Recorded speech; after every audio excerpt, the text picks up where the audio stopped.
नमस्कार दोस्तों, आप देख रहे हैं न्यूज़ मगर। तो दोस्तों, कोरोना महामारी फैलने के लिए चमगादड़ों को दोष देना सही नहीं है। तो दोस्तों, डॉक्टर मैथ्यू बोरगैरेल ने गांव के बुजुर्गों से पवित्र गुफा में जाने की बात कही तो पहले इजाज़त ली और फिर आत्माओं का तुष्ट करने के लिए उपहार भी ले गए। तो उन्होंने मास्क और 3 लेयर वाली दस्ताने पहने और गुफा के अंधेरे में नीचे रस्सी वाली सीढ़ी के सहारे उतरते चले गए। तो दोस्तों, वहाँ हर कहीं चमगादड़ की तीखी गंध पसरी हुई थी। तो चमगादड़ का मलमूत्र वहाँ फर्श पर परत की तरह पड़े हुए थे। तो दोस्तों कभी कभी कोई चमगादड़ उड़ता हुआ बगल से गुजर रहा है। तो दोस्तों, जिम्बाब्वे के इस हिस्से में लोग चमगादड़ को पंखों वाला ड्रैगन, उड़ने वाला चूहा या फिर बुराई के प्रतीक के तौर पर देखते हैं। तो दुनिया के किसी भी दूसरे हिस्से की तरह यहाँ पर भी इस उड़ने वाले स्तनपायी जीव को लेकर कई भ्रांतियां हैं, लेकिन इकोलॉजिस्ट डॉक्टर मैथ्यू के लिए वे एक खूबसूरत और अद्भुत जीव है। तो डॉक्टर मैथ्यू का कहना है कि वे आकर्षक हैं और लोग उस चीज से डरते हैं जिसके बारे में जानते नहीं हैं।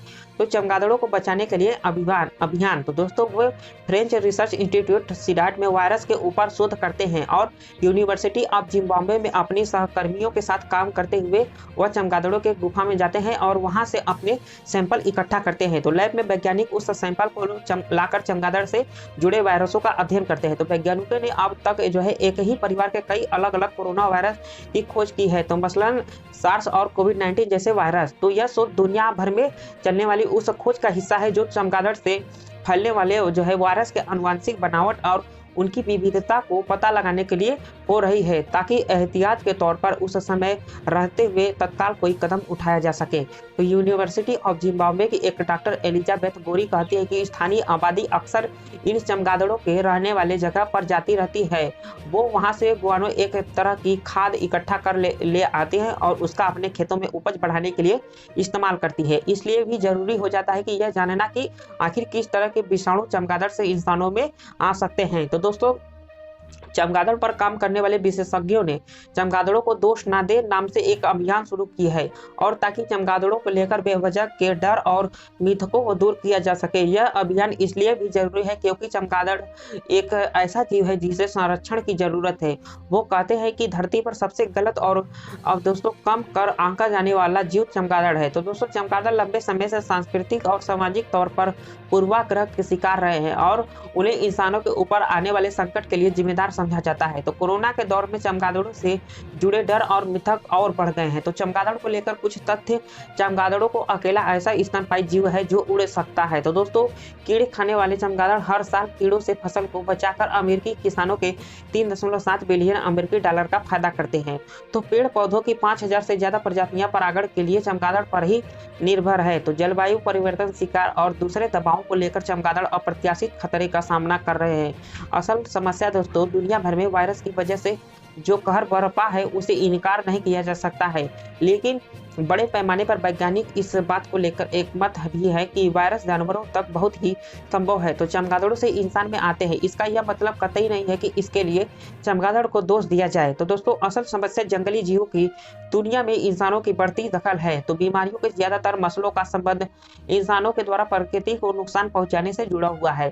तो जब जंगल या फिर घास के मैदान इंसान सड़क या दूसरे निर्माण या फिर खेती के लिए साफ कर देंगे, तो फिर वहां रहने वाले जीव जिंदगी के करीब आ जाने के लिए मजबूर हो जाएंगे। वो अनाज के भंडारण तक पहुंच जाएंगे और फिर वहां से वायरस इंसानी शरीर तक। तो दोस्तों, पुर्तगाल की यूनिवर्सिटी ऑफ पोर्टो के रिकार्डो रोचा कहते हैं कि इसे इनकार नहीं किया जा सकता है कि चमगादड़ कई दूसरे जानवरों की तरह एक बीमारियों के संभावित खतरों के वहां तो है, लेकिन वो इस बात का उल्लेख करते हैं कि जब आप चमगादड़ की प्रजातियों पर नियंत्रण रखने की बात करते हैं तो इस बात का ख्याल रखना चाहिए कि दूसरे पालतू जानवरों और पक्षियों से उतना ही संख्या में वायरस इंसान के संपर्क में आते हैं। तो वैज्ञानिकों का अनुमान है कि हर साल में से दोस्तों 4 साल में से 3 संक्रमण वाली बीमारियां इंसानों में जानवरों से ही आती है। तो 2002 में चीन से एक रहस्यमय बीमारी का खतरा पैदा हुआ था जिसे बाद में सार्स के नाम से जाना गया। इससे दुनिया भर में करीब 800 लोग मरे गए थे। दोस्तों, 2017 में शोधकर्ताओं को चीन के यूनान प्रांत के सुदूर इलाकों में मौजूद गुफाओं में एक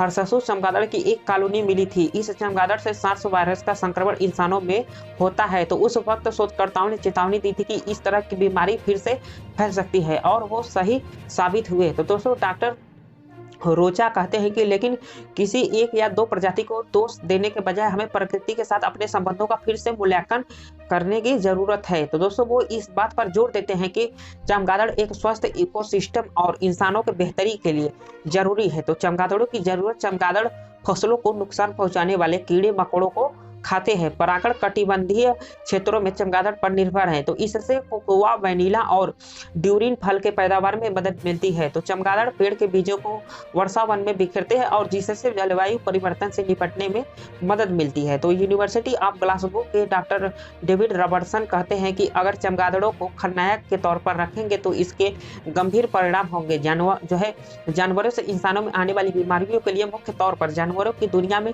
इंसानों का दखल जिम्मेदार है। तो दोस्तों कोरोना के बाद पेरू, भारत, चीन, ऑस्ट्रेलिया और इंडोनेशिया जैसे देशों से ऐसी रिपोर्टें आई है जिसकी दोस्तों खामियाजा चमगादड़ों को भुगतना पड़ रहा है। तो वैज्ञानिकों ने चेतावनी दी है कि बिना जानकारी के दोस्तों दी गई गलत कार्रवाइयों से निशाने पर आए चमगादड़ों को गंभीर परिणाम भुगतने पड़ सकते हैं। इससे बीमारी के और फैलने का भी जोखिम है। तो यूनिवर्सिटी ऑफ कैम्ब्रिज के डगलस कैफरेल ने उनका कहना है कि सबसे बड़ी चिंता यह है कि कई चमगादड़ों की प्रजाति विलुप्त प्राय है। तो इन्हें किसी भी तरीके से गलत कार्रवाई गंभीर नुकसान पहुंचा सकता है। तो इसका मानव परिस्थिति पर भी बहुत बुरा प्रभाव पड़ेगा। तो चमगादड़ सदियों से इंसानों के साथ सह अस्तित्व में रहते आए हैं और इसके दोनों को लाभ मिलता रहा है। तो दोस्तों आज के लिए बस इतना ही। मिलते फिर किसी नेक्स्ट वीडियो में। अगर आप हमारे चैनल पर नए तो चैनल को सब्सक्राइब कर दे, बेल आइकन को प्रेस कर दे।